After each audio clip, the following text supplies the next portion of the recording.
प्यारे बच्चों नमस्कार, मैं हूँ देवेंद्र विश्वकर्मा। मेरे यूट्यूब चैनल डीबीके मैथ्स क्लासेस में आज हम पढ़ेंगे क्लास 10 मैथ्स के चैप्टर 1 का एग्जाम्पल नंबर 9। तो बच्चों एग्जाम्पल नंबर 9 क्या है? एग्जाम्पल नंबर 9 है prove that √3 is an irrational number, अर्थात गणितीय एक अपरिमेय संख्या है। तो आज हम इस लेक्चर में सिद्ध करेंगे कि गणितीय एक अपरिमेय संख्या है। इस क्वेश्चंस का सॉल्यूशंस करने से पहले कुछ बेसिक चीजें जो इस प्रश्न के लिए बहुत महत्वपूर्ण हेल्प आपको देगी, तो उस चीज को यहाँ पर हम सबसे पहले समझ लेते हैं। तो सबसे पहला हमारा जो आज का टॉपिक होगा समझने का वो है सहअभाज्य संख्या। सहअभाज्य संख्या या को प्राइम नंबर क्या होता है? बच्चों ध्यान से समझे इस चीज को। को प्राइम नंबर या सहअभाज्य संख्या ऐसी संख्या होती है जिसका उभयनिष्ठ गुणनखंड 1 होता है, अर्थात कॉमन फैक्टर 1 होता है। अगर मैं कोई नंबर लिखूं a/b तो ये नंबर को प्राइम होगा कब होगा? जब इसके फैक्टर ऐसे होंगे जिनमें कॉमन फैक्टर 1 ही होगा। जैसे 2/3, अगर हम 2 की बात करें तो 2 के फैक्टर लेंगे तो क्या आएगा? 2 और 1, और 3 के फैक्टर लेंगे तो क्या आएगा? 3 और 1। इट मींस दैट कि 1 जो है यहाँ पर कॉमन फैक्टर है। 1 क्या है? कॉमन उभयनिष्ठ गुणनखंड है। तो ऐसी संख्या जो किसी और से ना घटे, जैसे 2 है, 2 से ही डिवाइड होगा, आपको पता है, और 1 से ही डिवाइड होगा। 3 जो है 3 से ही डिवाइड होगा, 1 से ही डिवाइड होगा। तो इनके कॉमन फैक्टर में 1 भी आ रहा है। इट मींस दैट कि हम इस टाइप से नंबर को बोलेंगे को प्राइम नंबर। अर्थात यदि हम किसी संख्या को, किसी फ्रैक्शंस को प्राइम नंबर बोल देते हैं, इसका मतलब ये होता है कि उसमें जो नंबर प्रयुक्त किए हैं उनका कॉमन फैक्टर सिर्फ 1 है, अर्थात वो किसी और से डिविजिबल नहीं है। ये बात बहुत ज्यादा ध्यान देने योग्य है, क्योंकि इसी बेस पर इस क्वेश्चंस को समझा जा सकता है। हिंदी में उसे कहते हैं सहअभाज्य संख्या, इंग्लिश में कहते हैं को प्राइम नंबर। तो को प्राइम नंबर ऐसे नंबर जिनका कॉमन फैक्टर 1। अब एक और कांसेप्ट है जो यहाँ पर समझना बहुत ज्यादा जरूरी है, वो ये है कि जैसे कि मैंने एक नंबर लिखा 16 या 60, अगर ये 2 से डिविजिबल है, किससे डिविजिबल है? 2 से, तो इसके फैक्टर में ये जरूर आएगा। जैसे इसको डिवाइड करता है 10, अगर मैं 16 के फैक्टर लेता हूँ तो उसमें ये 2 जरूर आएगा। क्लियर हुआ? जैसे आपने ले लिया 35, अब 35 किससे डिविजिबल है? 5 से 7 10, और 35 किससे डिविजिबल है? 7 से भी कितने 10? 5 10। तो जब भी आप 35 के फैक्टर लोगे उसमें क्या आएगा? 5 भी आएगा और 7 भी आएगा। तो एक चीज आपको ध्यान रखना है कि जो भी संख्या जब किसी नंबर से डिवाइड होती है या विभाजित होती है तो वो नंबर उस संख्या के गुणनखंड में अवश्य आता है। मेरी बात समझ में आ रही है बच्चों? ये कंसेप्ट और ये दोनों कंसेप्ट इस प्रश्न में हम प्रयुक्त करेंगे, ठीक है? तो आज सबसे पहले हम स्टार्ट करते हैं। इस प्रश्न को हल करने का ये तरीका है, आता है बोर्ड एग्जाम में, फाइनल एग्जाम में भी, सीबीएसई और एमपी बोर्ड दोनों एग्जाम में आता है ये कि शो दैट या prove that √3 is an irrational number. सिद्ध कीजिए कि गणितीय एक अपरिमेय संख्या है। तो इसको सिद्ध करने से पहले हम इसका उल्टा मानेंगे, यानी विपरीत मानेंगे। इट मींस दैट हम एक कॉन्ट्रडिक्शन मेथड का प्रयोग करेंगे, जिसको हम इंग्लिश में बोलते हैं कॉन्ट्रडिक्शन मेथड, और हिंदी में कहते हैं विरोधाभास विधि, विरोधाभास या कॉन्ट्रडिक्शन मेथड। तो बच्चों कॉन्ट्रडिक्शन मेथड या विरोधाभास विधि क्या होती है, आइए उसे डिटेल से समझते हैं। सबसे पहले हम विपरीत मानेंगे। इंग्लिश में हम लिखेंगे let us assume on contrary that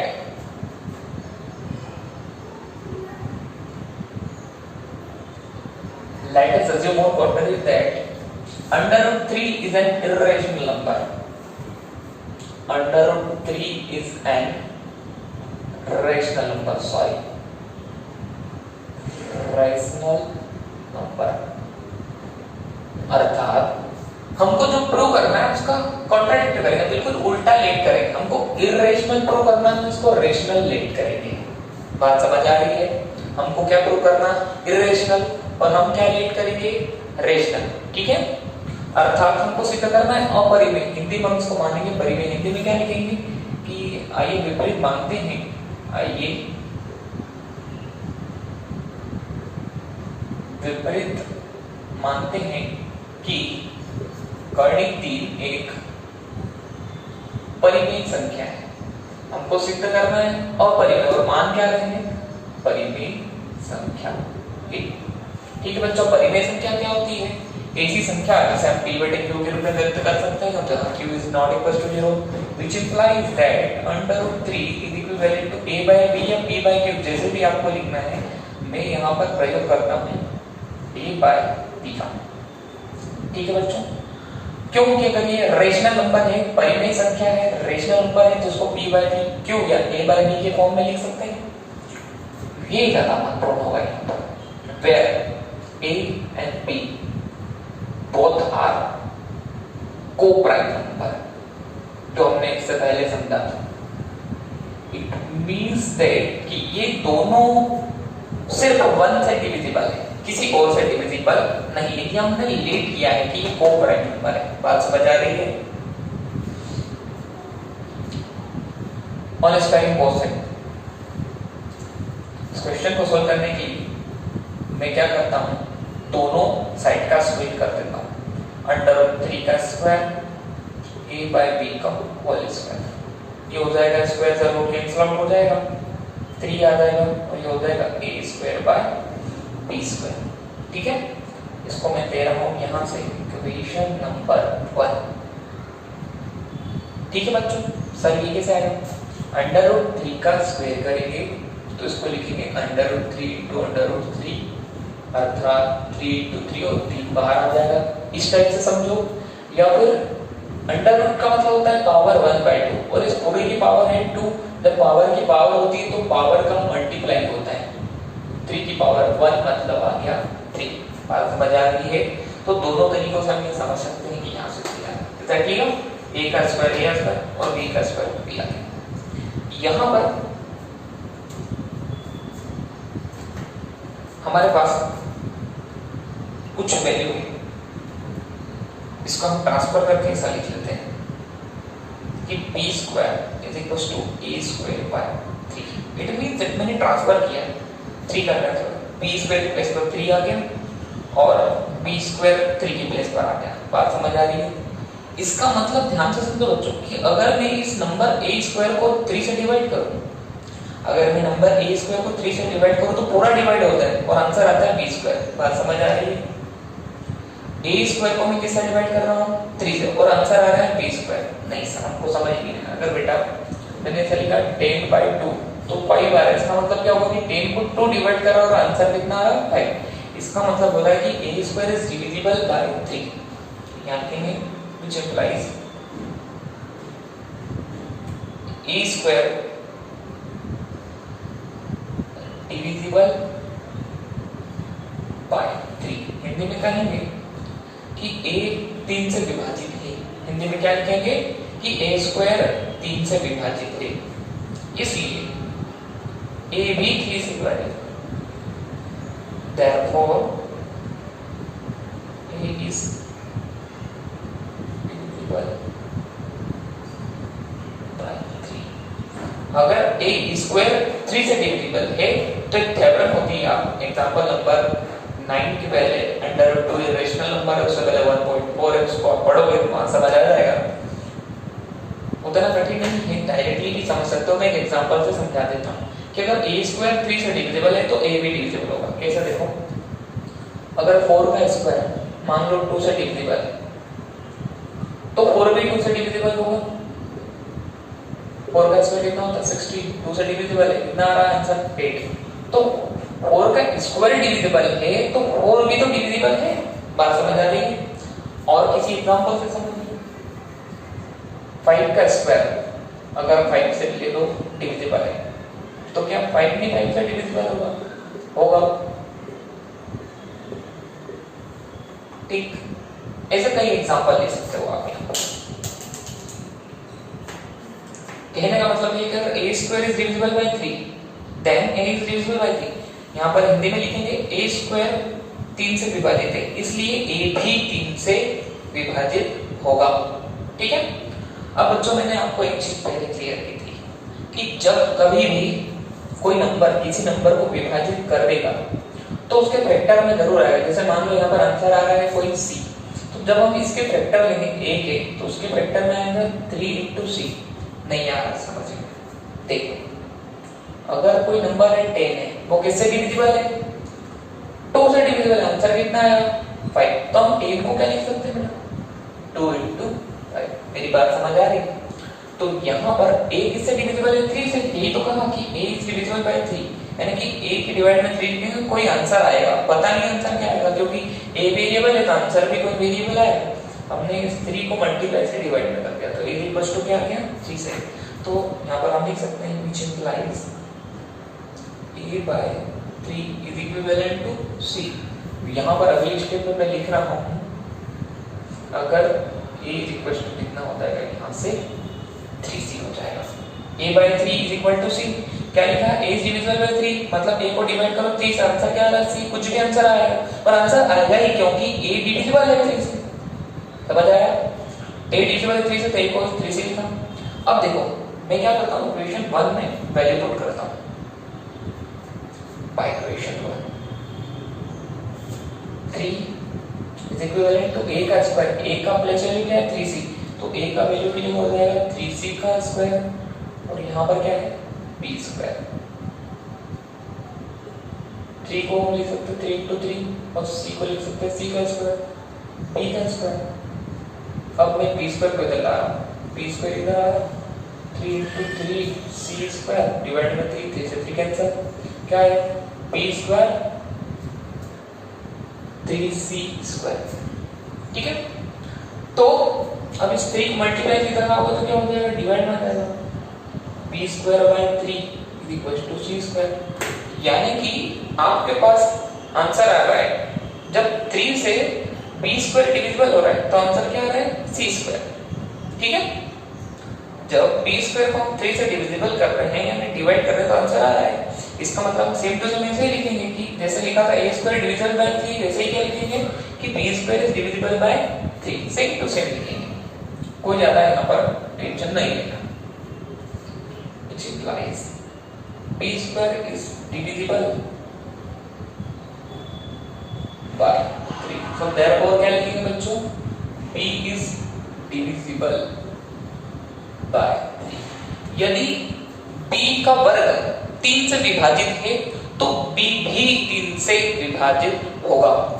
यदि b square is divisible by 3, if b square is divisible by 3 then b is also divisible by 3।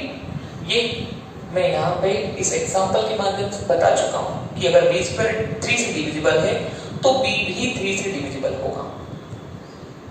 अब बच्चों यहाँ से कंक्लूजन मैं आपको बताता हूँ। मैंने यहाँ पर क्या लिखा था, देखो a and b are coprime, मतलब अगर a और b के फैक्टर लेंगे तो कॉमन फैक्टर ओनली 1 आएगा, मतलब ये किसी और से डिवाइड नहीं होंगे। यहाँ पर देखो क्या बता रहा है कि a इज डिविजिबल बाय 3, ये a 3 से भी डिविजिबल है, और आगे चल के पता चला कि b डिविजिबल बाय 3, मतलब a और b दोनों के अगर हम फैक्टर लेंगे तो ऐसा आएगा 3 into 1, 3 into 1।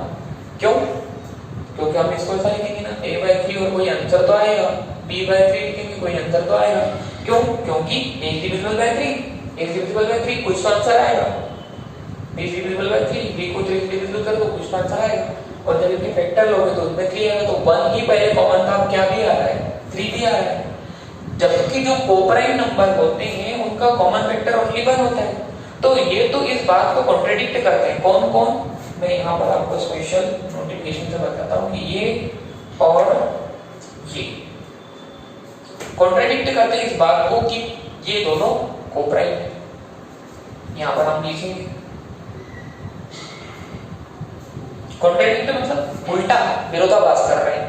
को-प्राइम मतलब सहभाज्य, मतलब ये होता है कि ये किसी और से डिविजिबल नहीं होना चाहिए और ये दोनों के दोनों 3 से डिविजिबल हो गए, तो it is contradict our assumption. जो हमने माना है उसका विरोधाभास हो रहा है। क्या माना है?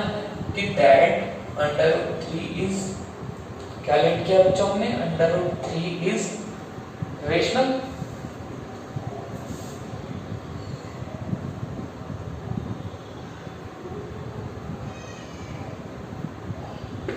It is contradict our assumption that √3 is rational। मतलब ये इस बात का विरोध करता है कि कर्णी 3 जो है वो एक परिमेय संख्या है। जो इस तथ्य का विरोध करता है कि कर्णी 3 क्या है, इज रेशनल, मतलब कि परिमेय संख्या। अब भैया परिमेय कब होती है, जब ये कोप्राइम हो। कोप्राइम मतलब ये दोनों किसी से डिविजिबल नहीं होना चाहिए, 1 के अलावा। और यहाँ पर ये दोनों 3 से डिविजिबल है, मतलब यहाँ पर उल्टा हो रहा है। आगे की प्रोसेस में हमने देखा, हम वही तो लिख रहे हैं कि यहाँ से इस तथ्य का विरोधाभास होता है कि कर्णी 3 परिमेय संख्या है, क्योंकि ये परिमेय कब है, जब ये कोप्राइम है। अभी आगे चल के पता चला कि कोप्राइम ही नहीं है, मतलब हमने गलत माना था। हमने क्या माना था, गलत। हमने माना था कि कोप्राइम है और ये दोनों 3 से डिविजिबल है, मतलब कि ये कोप्राइम नहीं है, मतलब हमने गलत माना। इट इज कॉन्ट्रडिक्ट अवर अस्यूम्पशन, मतलब हमारी जो कल्पना है उसका कॉन्ट्रडिक्ट हो रहा है ना, विरोधाभास हो रहा है। हेंस डायरेक्ट हम लिख सकते हैं यहाँ पर, हेंस √3 इज, यहाँ पर क्या था, रेशनल। इसका उल्टा क्या होगा, इर्रेशनल नंबर। हेंस ट्रू, यही प्रूव करना था। समझ आया, समझ आया आपको कि √3 को हमने कैसे प्रूव कर दिया। तो बच्चों इस वीडियो को पॉज करो और इस चीज को नोट कर लो, क्योंकि अगला जो हमारा क्वेश्चन है वो क्या है कि √5, ये हमारी एनसीईआरटी एक्सरसाइज का वेरी फर्स्ट क्वेश्चन है कि show that √5 is an irrational number. और ये आपको वीडियो पॉज करके आपको खुद से ट्राई करना है। चलो वीडियो पॉज करो, ट्राई करो, ट्राई करो। कर लिया? आजा, चलो आपको 1 मिनट और देता हूँ जब तक क्वेश्चन को सॉल्व करते हैं। Prove that √5 is an irrational number. प्रश्न ये है कि सिद्ध कीजिए कि कर्णी 5 एक अपरिमेय संख्या है। और हमने इसको सॉल्व करने के लिए इसका कॉन्ट्रडिक्ट मेथड का यूज कर रहे हैं, विरोधाभास विधि को प्रयुक्त कर रहे हैं। उसके हिसाब से हमने माना कि कर्णी 5 एक अपरिमेय संख्या नहीं है, सॉरी परिमेय संख्या, उल्टा माना। प्रूव करना है परिमेय, हमने माना कि परिमेय। तो इंग्लिश में लिखेंगे let us assume on contrary that √5 is a rational number। हमने विरोधाभास माना कि √5 क्या है, रेशनल नंबर। क्या है, रेशनल नंबर। ठीक है, तो अगर ये रेशनल नंबर है तो √5 को हम क्या लिखेंगे, √5 is equivalent to a/b या b/q, आपको जो भी लिखना है। ठीक है, और यहाँ पर क्या लिखोगे कि where a n p r को prime number, where a n p r को प्राइम नंबर, अर्थात a तथा b दोनों सह अभाज्य संख्याएं हैं। यहाँ पर क्या लिखोगे, अर्थात a तथा b दोनों सह अभाज्य संख्याएं, दोनों सह अभाज्य संख्याएं। ठीक है बच्चों, सहभाज्य संख्या ऐसी संख्या होती है जिनका उभयनिष्ठ गुणनखंड 1 होता है, अर्थात दोनों सिर्फ 1 से डिविजिबल होती है, किसी और से नहीं ना। ऑन स्क्वायरिंग बोथ साइड, दोनों पक्षों का वर्ग करने पर, on squaring both the side, अगर मैं दोनों पक्षों का वर्ग करता हूं तो ये आ जाएगा 5 और ये आ जाएगा a² b²। अगर मैं इसका ट्रांसफर कर दूं तो यहाँ पर आ जाएगा a² डिविजिबल बाय 5 की जगह ले लेगा b² और b² की जगह ले लेगा 5। अब बच्चों ये कुछ इस टाइप से ही दिख रहा आपको कि अगर कोई नंबर है 9, लेट अस सपोज 27 है, उसको 3 से डिविजिबल करो और 9 आंसर आ रहा है। कुछ इस टाइप से फ्रैक्शन है, अर्थात अगर इस फ्रैक्शन को हम 3 से डिवाइड करते तो आंसर कुछ ना कुछ आ रहा है, मतलब ये फ्रैक्शन इस 3 से डिविजिबल है।